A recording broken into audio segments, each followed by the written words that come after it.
Cars? Cars are transportation. Ferraris, they are something else altogether.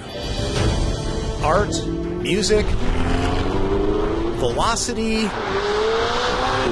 and lust. The 488 GTB has a whole lot of that going on. A tip to first-time Ferrari buyers: budget extra time for each and every trip. You'll be swarmed. Base price is about $250,000. Of course, buyers will want a few extras to make it their own. This one has nearly $105,000 worth. That alone will buy a pretty nicely equipped Mercedes SL.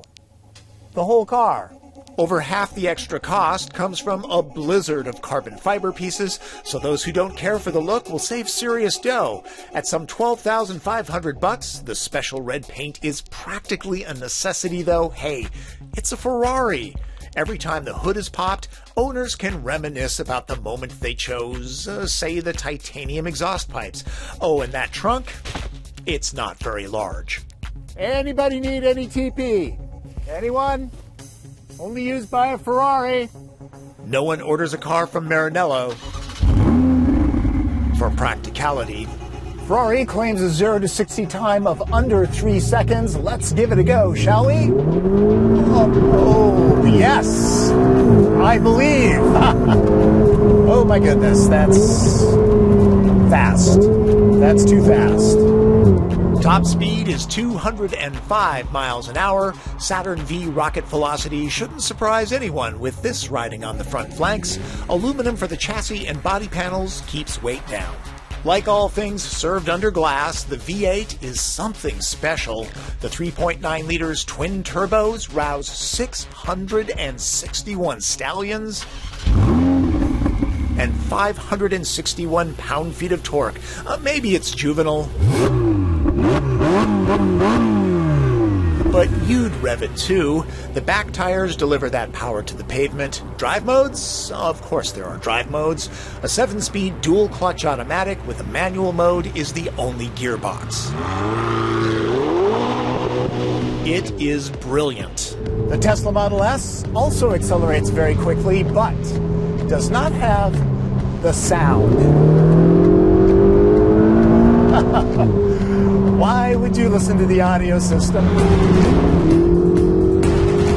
No gaudy wings or spoilers to manage aerodynamics. Some of the downforce occurs when part of the air that enters here is channeled out here. This subtle slot helps too. The steering wheel lets you know when red line is approaching, not that the gauge cluster isn't perfectly clear. The steering is incredibly direct, but it never feels like a chihuahua on amphetamines. This car is actually pretty easy to drive. An adjustable suspension never gets anywhere near soft. The cabin is hardly hushed, but a 200-mile day won't leave drivers completely wrung out. Ask me how I know. My wallet's been flogged, though. 488 drinks premium fuel like a thirsty Labrador, something owners probably think little about. I've got carbon ceramic brakes. Might as well try them. Oh, I'm going to feel that in the morning. I'd have to triple the speed limit to test the handling, and that's not happening on camera. Let's just say it's very impressive.